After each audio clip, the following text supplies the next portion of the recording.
ரூபாய்க்கு 16 நான் வாங்கினா நீ வாயாங்கிற காரணம் இருக்குல்லங்க. ரூபா என்பது மகாலட்சுமி, பதினா புருஷன் சொல்லலாம். மகாலட்சுமி புருஷன் நாராயணன் 2 பேரும் சேர்த்து வச்சு சொல்றேன் நானு. ஓ, நான் புருஷனை மட்டும் சொல்றேன், நீங்க புருஷன் முன்னாடி 2 பேரும் சேர்த்து வச்சு இணைந்து வாழ்ந்த கோடி வாழ்ந்தால் கோடி நன்மை இருக்காங்கல்ல. ஏன்னா கோபுர தரிசனம் கோடி புண்ணியங்கிற மாதிரி கூடி வாழ்ந்தால் கோடி நன்மை. நீங்க சேர்த்து வைக்கிறதுல பெரிய ஆளு, நான் ஒருத்தல மட்டுமே சொல்றதுல பெரிய ஆளா என்ன பிரயோஜனம்? ஆக இருப்பின் கூட தம்பி யாரு, அண்ணன் யாரு, யாருக்கு யாரு அண்ணன், யாருக்கு யாரு தம்பி? என்னை போல பெரியவர்கள் உங்களை போல சிறியவர்களை பார்த்தோன்னு தம்பின்னு சொல்லதானே வழக்கம். அதே மாதிரி ஒரு பெரிய சின்னவங்களை தம்பின்னு சொன்னா அண்ணன் சொல்ற வழக்கம் தானே. ஐயா, இந்த உலகத்தில் தம்பிக்கு தான் பெருமை இருக்கு, அண்ணனுக்கு தான் பெருமை இருக்கு. எந்த வகையில் நமக்கு பெருமை, எந்த வகையில் தம்பிக்கு பெருமை? முன்னாலே முளைக்கின்ற காதை விட பின்னால முளைக்கிற கொம்புக்கு தாயா வலிமையும் பெருமையும் உண்டு. அப்ப பாருங்க, என்னதான் முன்னால காது முளைத்தால அண்ணன் மாதிரி வலிமை கிடையாது, பின்னால உறக்கக்கூடிய தம்பிக்கு தான் வலிமையும் பெருமையும் உண்டு. அப்ப இந்த தம்பிக்கு பெருமை பின்னால முளைக்கிற கொம்புக்கு வலிமை இருக்கலாம், ஆமா, முன்னால முளைக்கிற காதுக்கு வலிமை இல்லை நீங்க நினைக்கிறீங்க. எந்த வகையில் மழை பேரு மக பேரு மகாதேவனுக்கு தெரியாது சொல்லுவாங்க. ஆனா அப்போ ஒரு சின்ன கழுதை, அந்த கழுதையோட காதை பாத்திருக்கீங்களா? அந்த காதை வச்சு சொல்லி பொருள மழை வராதுன்னு ஒரு விவசாயிக்கு தெரிஞ்சு. முன்புறமா இருந்தா ஒரு பகுதி, பின்புறமா இருந்தா ஒரு பகுதி. எப்போதுமே கழுதனுடைய காது பின்னால இருக்குமா முன்னால இருக்குமா அப்படின்னு அந்த திசைகளை பார்த்து மழை வரக்கூடிய நிலை. அப்ப காதுக்கும் பெருமை இருக்கு. அந்த காலத்துல பெருமையை சொல்லிருக்காங்கல்ல. அண்ணனோட தம்பியோட அவசரமான உலகத்துல இந்த உலகத்துக்கு இந்த தம்பி வர காரணம், அண்ணன் வர காரணம். ஆக அபிஷேக பிரிய சிவா, அலங்கார பிரியா விஷ்ணு. வேணாம்யா, ஏங்க நான் என்ன உனக்கு தவறா சொல்ல வேணாம்யா. இல்ல நான் உனக்கு தவறா சும்மா நீ என்ன எத்தனை பேசுறீங்க?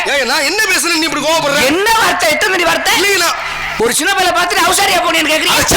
என்ன பார்க்கல அப்படியே தெரியுது. அவசாரியா போனே, ஊர்ல போனே, தெருவுல போனே இருக்குது. அட நாராயணா, உன் காதுல அந்தால சொல்லல, என்னைய தான் சொன்னீங்க. அட நாராயணா, உன் காதுல ஈயத்த காய வச்சு ஊத்தானு சொல்றேனா? ஏன்னா நான் சொன்னது நீங்க சொன்ன வார்த்தை இல்ல. அபிஷேக பிரியா சிவா, அபிஷேகம் பண்றதுனால அபிஷேக பிரியா சிவா, அலங்கார பிரியா விஷ்ணு, சோஸ்திர பிரியா சூர்யா. ஆத்தட்டன் திங்க அப்புறம் பிரியா திண்டே. அட சை, நீ ஜோத தினியால அதை விட்டு வேற எதுவும் தினியால நான் கேட்டேன். சோஸ்திர பிரியா சூர்யான்னு சொன்னேன். கனிப்பிரியா கண்ட கரகர பிரியா சுந்தரமா போஜன பிரியா குண்டோதரா கலக பிரிய நாரத நானையா. அதெல்லாம் சரிதான். உங்க பேர் என்ன? நாரத மகரிஷி. என்ன பேரு? நாரத மகரிஷி. சிப்பு வருது உங்களுக்கு. ஒண்ணு சிரிச்சு போட்டு சொல்லிவிட்டா சரி. நீங்க நாரத. ஆமா, என்ன சந்தேகமா இருக்கா உங்களுக்கு? இவர் நாரதா சித்தப்பே நம்புற மாதிரி இருக்கா? ஓ, அப்ப நம்பலையா நீ? அட போயா டுபாக்குரு. இங்க வாயா டுபாக்குரு. பொய் பிரான். எப்படி பொய்ங்கிற? சரியா, நீ நாரதன் இல்லைங்க. சரி, நாங்க மக்கள் எல்லாம் நம்பணும்ல. ஆமா, ஆதார் அட்டை காட்டுங்க. அட சண்டால. இல்ல ஓட்டு ஐடி காட்டுங்க, இல்ல பேன் கார்டு காட்டியா நம்புறேன். அட இரியா அப்படி சொல்லுப்பு. இல்லையா மனித காரணம். ஆதாரம் என்பது உணவு. உணவை உட்கொள்ளக்கூடியவர்கள் மனித பிறப்புகள், ஆண்கள் பெண்கள் இங்க இருக்கக்கூடியவர்கள். இந்த லோகத்துல வேணா ஆதார அட்டை இருக்கலாம், எங்களுக்கு ஆதாரம் உள்ள ஆதாரமே இல்லாமல் காற்றோடு காற்றாக உலாவக்கூடியவர்கள். நான் வேறு லோகம், நீங்க வேறு லோகம். அப்ப ஆதாரம்னா நான் உணவை சாப்பிடணும். உணவை சாப்பிடக்கூடியவர்கள். அப்ப நீங்க எதை சாப்பிடுறீங்க? காற்றை மட்டும் புசிக்கக்கூடியவன். ஐயா, அப்பத புடிச்சு தள்ளி போகுது. எப்படி நாராயணா, பிராணன், அபானன், வியானன், உதானன், கூர்மன், கிருகன், நாகன், பலவகையான 10 வகையான காற்று இருக்கு. ஆமா, அந்த 10 வகையான காற்றிலே பிராணன் என்ற காற்றை ஆக சுவாசிக்கக்கூடியவர்கள் நாங்கள். நாங்கள் தெய்வ பிறப்பு, நீங்கள் மனித பிறப்பு. என்ன மறுபடியும் ஜிப்பு வருது? நம்புற மாதிரியே இல்லையா? நெளிவு யாரும் பாக்குற மாதிரியே தெரியலையே. அதை பத்தி ஒண்ணும் இல்லை, எங்க சித்தப்புக்கு நாளைக்கு. ஆமா, நீங்க நாரதர் வேணா? ஆமா, உங்க கோஷ்டியே எனக்கு தெரியும்யா. எங்க கோஷ்டி எப்படி உங்களுக்கு தெரியும்? அட ஏன் நீ வேற, உங்களை மாதிரி கோஷ்டி சிவகங்கை பஸ் ஸ்டாண்டுல ஒரு கடை விட மாட்டேன். அதே போடாம அதே நம்ம கடை வாசல் நிப்பேன். கோவிந்தா கோபாலா, கோவிந்தா கோபாலா, ஒரு ஆள் அனுமார் வேஷம், ஒரு கிருஷ்ண வேஷம், கோவிந்தா கோபாலா. கடை அப்பதான் திறந்திருப்பேன் மனுஷன். கோவிந்தா கோவிந்தா கடை புழு நெய்ய வர 10 ரூபா போட்டாத்தையும் போவேன். இல்லாட்டி கோவிந்தா ஐயா எப்பட ஓடுறது. அந்த வடநாட்டு கோஷ்டி தானே நீங்க? காரணம் அவர்கள்லாம் யாரு தெரியுமா? கடைகளுக்கு வீடுகளுக்கு தெய்வத்தினுடைய அரிதாரத்தை முகத்திலே பூசிக்கொண்டு ஆக யாசகம் பெறக்கூடியவர்கள். யாசகம் என்ன தெரியுமா? ஆமா, யாசகம் என்றால் என்ன தெரியுமா? யாசகம் பிச்சை பெறக்கூடியவர்கள், வயிற்று பிழைப்பிற்காக. அவர்கள் எல்லாம் மனித பிறப்புகள், நாங்கள் எல்லாம் அப்பாற்பட்டவர்கள், தேவர்கள். அப்படியா? அப்ப நாங்க என்ன மானிட்டரா? மானிட்டர் இல்லையா, மானுட பிறவிகள். சரி இருக்கட்டும். அப்ப உங்க பேர் நாரதர். நாரத மகரிஷி. சரி, அப்படி ஒரு அரிசியா இருக்கு. அரிசி அல்ல, மகரிஷின்னு சொல்றேன். ரிஷியாங்க. சரி, எந்த ஒரு சமையலுக்கு வந்தீங்க? சமையலுக்கா? ஆமா, இந்த சாப்பாடுறாமா சமையலுக்குங்கிற என்ன பாத்து? என்னையா நம்ம ஊர் கோயில் கும்பாபிஷேகத்துக்கு தானே வந்திருக்கீங்க சமையலுக்கு? நாராயணா, அது வேற ஆளியா? அந்த கரண்டி தூக்கி போட்டு வந்திருக்கீங்க, உள்ள விட்டு நல்லா அப்படி கிண்டலாமலையா? நாராயணா சமைப்பீங்களா? அடுத்த மாசம் கண்ணை காத்து வச்சிருக்கேன். சரி, தான் சமைக்க வரணும். அப்பா இங்க நில்லப்பா, நான் சமையல்காரன் இல்லையா? இது கரண்டியும் இல்ல. பேரியால், சகோடையால், செங்கோடையால், மகதி என்ற பெண்ணை யாழாக்கி என்னுடைய பாட்டுக்கு ரீங்காரம் கொடுக்க இசையை கொடுக்கக்கூடிய தம்பி. பேர் என்ன? மகதியால்னு பேரு. சித்தப்பா இவர் மதனியால் வச்சிருக்காரப்பா. மதனியால் இல்லையா? இவர் மதனியால் வச்சிருக்காரா? ஏ பங்காளி, இவர் மதனியால் வச்சிருக்காரப்பா. என்னையா பங்காளி ஊர இந்த கோஷி போடுதுங்க? பதறியால வச்சிருக்காரா? இதே எப்பா மதினி யாழ் இல்லையா, மகதி யாழ். கூப்பிட்டு சேர்க்கிற வேண்டியா இருக்கு. நல்ல வேலையா போச்சு. மகதி யாழ். சரி சரி சரி. அது எது அதுன்னு பொம்பளை என்ன சொன்னீங்க? இதுதான் பெண்ணு. பெண்ணுதான். அப்ப பொம்பளை தடவி திடுறீங்க. அப்படி இல்ல, பெண்ணை யாழாக மாற்றி தடவக்கூடிய நிலை. எங்கிட்ட பொம்பளை தானே தடவுறீங்க. ஏன்னா ஒவ்வொரு விஷயமும் ஓயாம தடவில இல்ல மூடு வரும்போது தான் தடவில. பரந்தாமனை நினைக்கின்ற பொழுதெல்லாம் தடவுவேன். நினைப்பு வந்தா தடவியா? நினைப்பு வந்தா தான் தடவ முடியும். நினைப்பு இல்லைன்னா அதுக்கு வேலையே இல்லை. அப்புறம் எல்லாம் நினைப்பு இல்லாம சும்மாவை தடவி இருக்காங்க. அப்படி இல்ல, எல்லாருக்கும் நினைப்பு வரும்போது தடவுவாங்க. ஓ நினைப்பு வேற, என்னுடைய நினைப்பு பக்தி மார்க்க நினைப்பு. பக்தி மார்க்க நினைப்பு. சரி சரி சரி. அந்த இறைவனை துதிபாடுகின்ற பொழுது அந்த துதிக்கேற்றவாறு சுதியை கொடுக்கக்கூடிய நிலை, இந்த ரீங்காரம் கொடுக்கக்கூடிய தன்மை இந்த யாழுக்கு உண்டு. சரிங்க சரிங்க. ஆமா இந்த கையில கட்ட வச்சிருக்கீங்க. சம்பதால கட்டைன்னு பேர் இருக்கு. என்ன மாத்தி மாத்தி பொய்யா சொல்லிட்டு இருக்காரு. நான் ஏன் பொய் சொல்லணும்? என்ன இப்படியாக பாத்திருக்கேன். உண்மையா சொல்ல மாட்டேங்கிறாயா? அப்ப இது என்ன வேற பொய்யா சொல்றேன்? நான் சொல்லுவேன். இது என்ன கட்டு? இது என்னன்னு சொல்லுவாப்போ. இது கடா குட்டி காயடி கட்டக்கானே. அறிவு கட்டவனே. அறிவு கட்ட ஓம் புத்தி ஒண்ணே விட்டு போகுமா? ஒரு நாளைக்கு ஒரு குறியில எதுக்கு 2 கடை காயடிக்கணும்? அதுவோ சும்மா நோனா 50 ரூபா தர்றேன். ஏன்டா அசிங்கம் முடிச்ச? கல்ல காய் அடிச்சிர மாட்டீங்களா? அது பாடு சென்னையாட்ல தவிட்டு கிடக்கும்.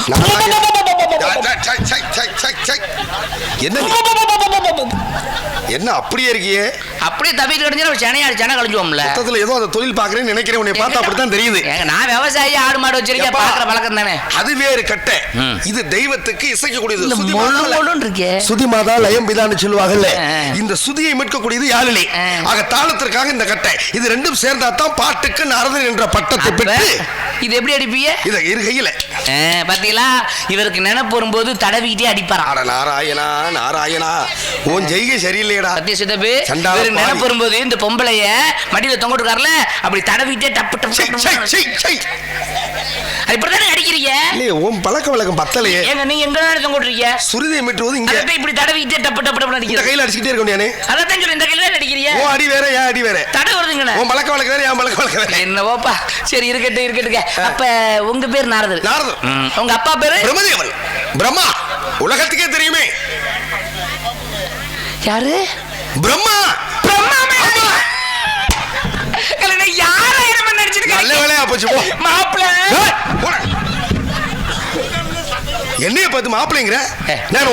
பிரம்மாமே தானே? ஆமா. அப்புறம் போய் உங்க அப்பனை கேட்டேன்னு சொல்லியா? யோ எங்க அப்பனை உனக்கு உங்க அப்பனை என்ன தெரியாதா? எப்படி தெரியும்? எங்க பார்த்த? உங்க அப்பனை நான் ஒரு கிளாஸ்ல பழகினவங்க. ஒரு கிளாஸ்லயா? நல்ல மனுஷன் தானீங்க. ஆமா. நியாயத்தை சொல்லணும். ஆமா. முந்தா நாள் நானும் உங்க அப்பன் தான் ஒண்ணா போனோம். சரி. ஏன் காசு போட்டு சரக்கு வாங்கினேன், கப்பு வாங்கினேன், தண்ணி பாட்டில் வாங்கினேன். காசு போட்டு வாங்கினதெல்லாம் நான் தான். கப்புல ஊத்தும் போது மட்டும் ஒப்பை முதவி அளவு பாக்குறியா? ஒரு சொட்டு கூட குறைஞ்ச போது சண்டாளங்களா? ஏன் படம்? என் ஒப்பை படமா? இதுதான் உனக்கு பிரச்சனையா? எந்த ஊர்ல நீ எந்த பிரமாவை சொல்ற? அட என்னங்க எப்படி சொல்றீங்க? சிவகங்கை பஸ் ஸ்டாண்ட்ல பூக்கட சொல்றமே தானே? அது அறிவு கட்டவன். அறிவு கட்டவன். அவன் பேரு பரமன்யா. ஆமா. எங்க அப்பா பேரு பிரம்மன்யா. ஒரு எழுத்து மாறி விட்டால் பெயர் மாறி விட முடியா? நல்ல வேலையா போய் தேர் எழுத்து தெருவுல கொண்டாந்து விட பாத்தியா? அப்ப உங்க அப்பா பிரம்மா. பிரம்மா என்ன வேலை பாக்குறாரு? படைக்கின்றார். எதை படிக்கிறாரு? 4 வகை யோனி 7 வகை தோற்றம். மரியாதை ஒழுக்கம் பேசுங்க. நான் ஒண்ணு தவறு. ஒழுக்கம் முழுப்பம் தரலாம், முழுக்கம் போய் மூம்ப அப்படின்னு சொல்லிருக்காங்க. ஓனா போடு. அதத்தே அவளே இருக்கு. ஆளு கிடைக்காதனால தான் நல்ல வேலையா போச்சு போ. இப்ப நீ என்ன சொல்ல வர? எத்தனை வார்த்தை சொல்றீங்க? உங்க அப்பா என்ன பாக்குறாரு? 4 வகை யோனி. நோனியை தான் சொல்லாதீன்னு சொல்றேன். ஓயாம நோனி நோனிண்டா. அடச்சை, என்னையா நான் பேசுறது பூராமே உனக்கு தவறு தவறா வந்து விழுகுதா? இப்ப நான் ஒரு நோனிண்டியா? 4 வகை அப்படி சொல்லலையா? 4 வகை யோனி. யோனியா? ஆமா. அண்டசம் சராயசம் உப்பிசம் சுபேதசம் ரசம் கடு ரசம் புளி ரசம். அது பூரா ராத்திரி சாப்பிட்டீங்க. அந்த சாப்பாடு அது இட்லி தான் சாப்பிட்டேன். இது மனிதர்கள் உண்ணக்கூடிய தன்மை, நாங்கள் படைக்கக்கூடிய தன்மைன்னு சொல்றேன். 4 வகை யோனியை வைத்து படைக்கின்றார். எல்லாத்தையும் படைக்கிறவங்க எங்க அப்பா. பங்காளி இப்ப பிரச்சனையில மாட்ட போறாரு.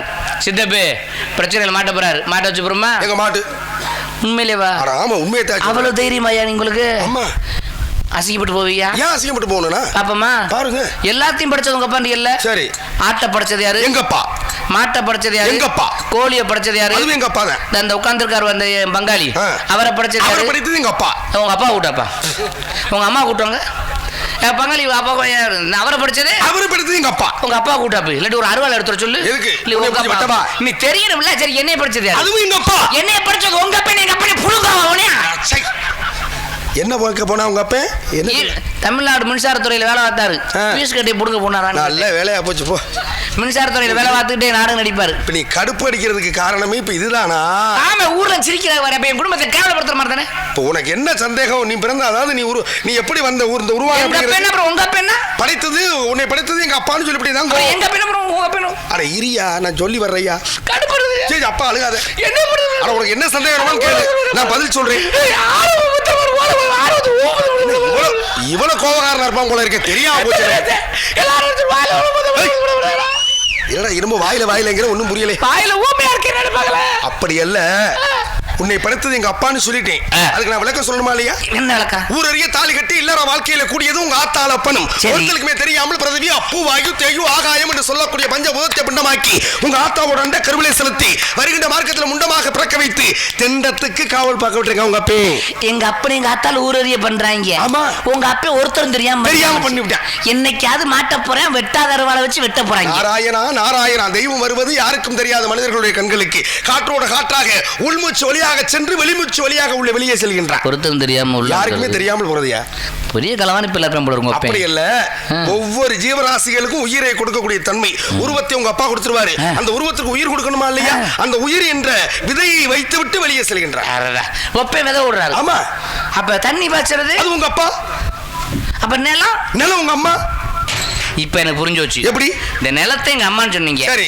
உழுது தண்ணி பாய்ச்சறது எங்க அப்பன்னு சொல்றீங்க. விதை ஓடுறது எங்க அப்பா. ஐயா சாமி கடவுளே, உங்க அப்பனை நல்ல விதையை போட சொல்லுங்க. சூத்த விதையை ஓட்டுறாம முளை இளம்பாது கழுத. அதுலயும் ஒவ்வொரு இடம் என்ன விளையும் பயிர் முளை இலையிலே தெரியும். முளையில கிளிட்டோம்னா அது முளையில கிளிட்டோம்னா நல்லா வளரும், மட்டையா போயிரும்ல. ஆமா, சரி இருக்கட்டும். இதுல வேற இன்னொரு விஷயங்கள் கேட்கணும் உங்ககிட்ட. ஒரு சில வேற கேட்கலாமா? என்ன வேணாலும் கேளுங்க. எது வேணாலும் கேட்டா கொடுப்பே இல்ல. மடை திறந்த வெள்ளம் போல பொத வரும். என்ன வரும்? வார்த்தைகள். நல்ல வேலையா போச்சு. ஒரு வார்த்தை வெள்ளும், ஒரு வார்த்தை கொள்ளும். ஆக இருப்பினும் கூட ஆக இந்த இடத்துல உங்க பேரு உங்க பேரு என்னைய பார்த்தா பாருங்க தெரியும் உங்களுக்கு. பார்த்தா உருவமா தெரியுதியா? உன் பேரு தெரியல, என்ன எழுதியா போட்டு தொங்க விட்டுருக்க. நல்லா கூர்ந்து பாருமையா. ஓ லட்சணம் தான் தெரியுது மேல இருந்து கீழே வரைக்கும். நல்லா கூர்ந்து பாருமையா தெரியும். கூர்ந்து இன்னும் தெரியல, ஒரு கர்மம் தெரியல, கண்டுபிடிக்க முடியல. இப்ப பாருங்க நல்லா கூர்ந்து. அதுக்கு நான் ஏன்னு தொடங்க புரிய போச்சு. இப்ப பாருமையா இன்னும் புரியலையா? பலசாலியா வீரத்தேவன். என் வீரத்தை பாருங்க, என் பழத்தை பாருங்க. வீரத்தேவனா? யாரு வச்சது? எங்க அப்பே. எதுல?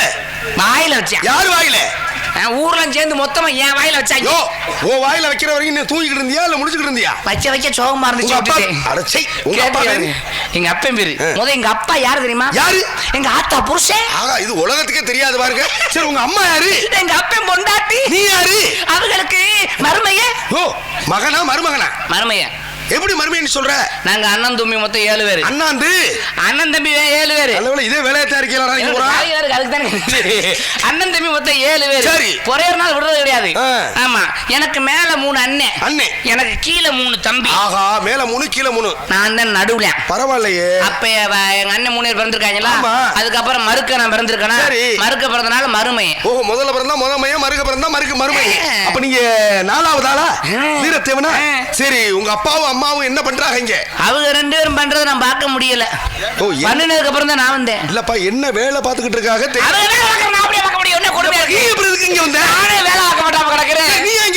அடிக்கிற குளிருக்கு ஆள் கிடைக்காம தெரியுது. சரி, நீ எதுக்கு இங்க வந்த? அதுக்கு பேரு அதாவது உள்ள 1க்கு 2 பேர் உள்ள இருக்கிறாங்க. ஓ 1க்கு 2 பேர் உள்ள இருக்காங்களா? ஓ 1க்கு 2 பேர் உள்ள இருந்தாங்கன்னா அப்புறம் எடுத்துக்கொண்டு போய் அந்த பக்கம் வெளியில வீசுற வேலை உங்க வேலை. ஏய்யா நான் பாத்ரூம் கக்கூஸ் கழுவிட்டு கிடக்கனா? இல்லப்பா நீ தான் சொல்ற 1க்கு 2 பேர். 2 பெண்கள் இருக்காங்க. ஓ 2 பெண்கள் இருக்கீங்க. எங்க அப்பன் பேர் என்ன தெரியுமா? உங்க அப்பா பேரு? எங்க அப்பா யாருன்னு நீ சொல்ற? யாரு சொல்லு? எங்க அப்பன் பேர் என்ன தெரியுமா? என்ன? சத்தியமா சொல்றேன், எங்க அப்பன் பேரு முனியராசு. முனியராசா? முனியராசுக்கு இந்த கதைக்கு என்ன சம்பந்தம் இருக்கு? அட உண்மையிலே எங்க அப்பன் பேரு முனியராசு.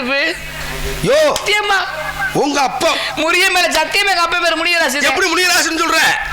விடவாட்டர் உள்ள இருக்கு. எங்க அப்பன் பலவற்ற. சரி, பலவற்றனா புரியலையா? பல வேலைகளை பாக்குறவரு. ஐயோ, பல வேலைகளை பாக்குறவரு. சரி, 2 தானே. அதுல ஒரு கம்பெனி தான் வருது. அது ஒரு மாத்திர கம்பெனி, ஒரு மாத்திர கம்பெனி. அதாவது பல வேலையை பாக்குறவரு. அதாவது பல பேர் இருக்கு. எங்க அப்பனு முனியராசன் ஏன் பேர் இருந்துச்சுன்னா அந்த இடத்துக்கு பேர் என்ன? வேள்வி மலைச்சாரல். வேள்வி என்றால் யாகம். யாகம் நடத்துவது முனிவர்கள், தங்களை போன்ற முனிவர்கள். இங்க யாகம் நடத்துறீங்க. இந்த சாரல்ல 4 குடிசைக்கு ராஜனாவும் தலைவனாவும் இருக்கிறது யாருன்னா எங்க அப்பன். முனிவர்கள் வர இடத்துல ராஜனா இருக்கிறதுனாலதான் முனியராஜன் சொல்லி காரணம் பேர் வந்துச்சு. என்ன ஒரு சமாளிப்பு. வேற வழி இல்லையா? வேற வழியும் இல்ல, சமாளிப்பு. சமாளிக்க தெரியாத சமைக்க முடியாது. ஏன்னா சந்தம் இல்லாதவே அங்கம் இல்லாதவே அவைக்க முடியாது, சத்தம் இல்லாதவே சபைக்க முடியாது. ஆக இருக்கட்டும், இருந்தாலும் கூட ஆக இப்பேற்பட்ட இடத்திலே ஆக பெண்களுடைய குரல் ஒன்று யாரு இன்னொன்று யாரு? ஒன்னு வள்ளி. ஓ வள்ளி. இன்னொன்று ஏழு கொல்லி. அது என்ன வள்ளிங்கும் போது வேக வீரமா இருக்கு, குள்ளிங்கும் போது அப்படியே சினுங்கிரி. என்ன வள்ளின்னு என் தங்கச்சி. சரி, முடிஞ்சா பேசி ஓ வெற்றி காணும். அப்படியா? அதனாலதான் கம்பீரமா சொல்றேன். சரி, குள்ளி. கொல்லி ஏழு எதுக்கு வச்சிருக்கீங்க? அதுக்கு பேரு அதுக்கு தானே 5 புடி அரிசி போட்டு மாவு அட்டுறேன். மாவு வெளியே வருது, தள்ளுற கல்லாவும் தர்றேன். ஆட்டுக்கல்லா? ஆமா, ஆட்டுக்கல் இருக்கு, குழவி இங்க கிடக்கு, தள்ளுற கல்ல இல்லையா? நம்ம அரிசி அரைக்கிறோம் சொல்றோம். அப்ப பெருமண்டா அதுக்கு ஓ 2 கையை கோர்க்கிறதுக்காகவா? கோர்த்துக்கிட்டு என்ன பண்றது? என்ன பண்ண போறீங்க? நாங்க 2 பேர் ரூம் பாக்குறீங்களா? நான் வாடகை கொடுக்க மாட்டேன். அப்புறம் நீ தான் சொல்ற, டீ கூட வாங்கி தர மாட்டேன். 2 ரூம், 2 பேர் இருவரும் இணைவோம். ஓ இணைகிறதுக்கா? எப்படி இணைஞ்சு கையை கொடுத்து குளிக்கிட்டு நீங்க எவ்வளவு போயிருவீங்க? கையை குளுக்குறதுக்கா நான் சேர்றேன். இல்ல வேற என்னமோ 2 பேரும் இணையறோம்னா, இப்ப 2 பேரும் அறிமுகமாகி இணையறாங்கன்னா 2 கையை கொடுத்து வாங்க வணக்கம் அப்படிங்கிற மாதிரி பேசிட்டு போகலாம். அப்படி பேசிட்டு போறவங்களா? 2 பேரும் இணைஞ்சனா பிள்ளை பிறந்துருமுங்க. ஓ 2 கையை குளுக்குனா எப்படியா புள்ள பிறக்க? கையில குளுக்கணும், எங்கிட்டயா புள்ள பிறக்க? 2 பேரும் இணையறோம்னா 2 கையை கொடுக்குறீங்க. அவர் வலது கையை கொடுக்குறாரு, நீங்க இடது கையை கொடுக்குறீங்க, நீங்களும் வலது கையை கொடுக்குறீங்க. 2 பேரும் குளுக்குறீங்க. 2 பேரும் இணைஞ்சா எப்படி குழந்தை வரும்? அப்படி பிள்ளை பிறக்காது. எப்படி? அதாவது உதவி பண்ணா பிள்ளை பிறந்துரும். எப்படி உதவி? உங்களுக்கு ஒரு 5 ரூபா கொடுத்தா 10 ரூபா கொடுத்து உதவி பண்ணி நீங்க போயிட்டீங்கன்னா குழந்தை தானா பிறந்துரும்ங்கறீங்க. மம்பட்டி எடுத்து ஓரக்கால் வெட்டணும். யோ மம்பட்டி எடுத்து வெட்டுறதுக்கும் குழந்தை பிறக்கிறதுக்கு எப்படியா சம்பந்தம்? ஒரு 2 பேர் சேர்ந்தா பிள்ளை பிறக்க முடியாது. அது மாதிரி 2 பேர் எப்படி சேர்ந்தா வாங்க நம்ம 2 பேரும் சேருவோம் குழந்தை பிறக்குதான்னு பாப்போம். அப்புறம் 2 பேரும் சேர்ந்தாங்கறீங்க. இப்படி பண்றேன். கல்யாணம் பண்ணி முதல் ராத்திரி பண்ணா பிள்ளை பிறந்துரும். ஓஹோ, முதல் ராத்திரியில இணைந்தால் குழந்தை பிறக்கும். இவ்வளவுதானே செய்ய. இப்போ இன்னைக்கு வந்துச்சுன்னு வச்சுங்களே, இது முதல் ராத்திரி. நாளைக்கு வந்துட்டா அது மறு ராத்திரி ஆயிடும். அப்ப இரவும் பகலும் ராத்திரியும் பகலுமா வந்து பகலும் ராத்திரி வந்துகிட்டு இருந்தாலும் குழந்தை பிறந்துரும்ங்கறீங்க. பகல் மாறினா எப்படி பிள்ளை வர? இல்லங்க, ராத்திரியும் பகலும் வந்துட்டாலே உங்களுக்கு பூலோகத்துல அப்படி இல்லங்க. அதாவது முதல் இரவு தாலி கட்டுனவங்களும் தாலி வாங்கினவங்களும் சேர்ந்து பண்ணுவாங்க. ஓஹோ, தாலியை கொடுத்தவர்களும் தாலியை வாங்கினவர்களும் 2 பேரும் சேர்ந்து ஒரு அறைக்குள்ள தள்ளுவாங்க. தாலியை கொடுத்தது யாரு? தாலியை கொடுத்தது நானு. நீங்க கொடுத்தீங்க. தாலியை வாங்கினது யாரு? ஆளு. உங்க ஆளு வாங்கிருச்சு. இப்ப தாலியை கொடுத்தது நீங்க. நீங்க தாலி எந்த இடத்துல கட்டினீங்க? தாலியை கழுத்துல கட்டினேன். கழுத்துல கட்டினீங்க. ஆனா குழந்தை எங்க சுமக்குது? வயித்துல சுமக்குது. கழுத்துல சுமக்கிற கையலுக்கு வயித்துல சுமக்கிற குழந்தைக்கு சம்பந்தம் இருக்கா? அதுக்கு வாயிலேயே போய் செய்ய முடியும். என்ன ஒரு இரியா நீங்க சொல்லிக்கிட்டு இருக்க. தாலியை கட்டினா குழந்தை பிறந்துரும். 6 சரியார் பரவல இருக்கு. அப்படி இல்லையா? கழுத்துல 3 முடிச்சு போடுவான். சரி, 3 முடிச்சு போட்டு உள்ள அறைக்குள்ள உள்ள தள்ளி 2 பேர் அறைக்கு உள்ள தள்ளிடுவாங்க. உள்ள விட்டு இங்க 2 பேரும் விட்டுருவாங்க. 3 முடிச்சு போடுவாங்க தாலி கட்டினவங்க. சரி, கல்யாணம் பண்ணி 2 பேரும் சேர்ந்தா பிள்ளை பிறந்துரும். அறைக்குள்ள தள்ளி விட்ட உடனே நீ ஒரு பக்கம் தூங்கிடுவோ, மனைவி ஒரு பக்கம் தூங்கிடுவா. ஆனா குழந்தை பிறந்துரும் சொல்ல வர்றேன். தனித்தனியா படுத்தா இப்படி பிள்ளை வரக்க? இல்ல, நீங்க என்ன சொல்றீங்க? ஒரு அறைக்குள்ள விட்டு கல்யாணம் பண்ணி 3 முடிச்சு போட்டு கல்யாணம் பண்ணி கல்யாணம் பண்ண முடிச்சு போட்டு ஆணும் பெண்ணும் ஒரு அறைக்குள்ள தள்ளி 2 பேரும் சேர்ந்து பண்ணுவாங்க. சிற்றின்பம். ஓ சிற்றின்பம். சரி இருக்கட்டும். அடுத்த காவல இருக்கக்கூடிய ஆளு உன்னுடைய ஆளு. எங்க ஆளை அழைத்து வா பார்க்க. எவ்வளவு தருவீங்க?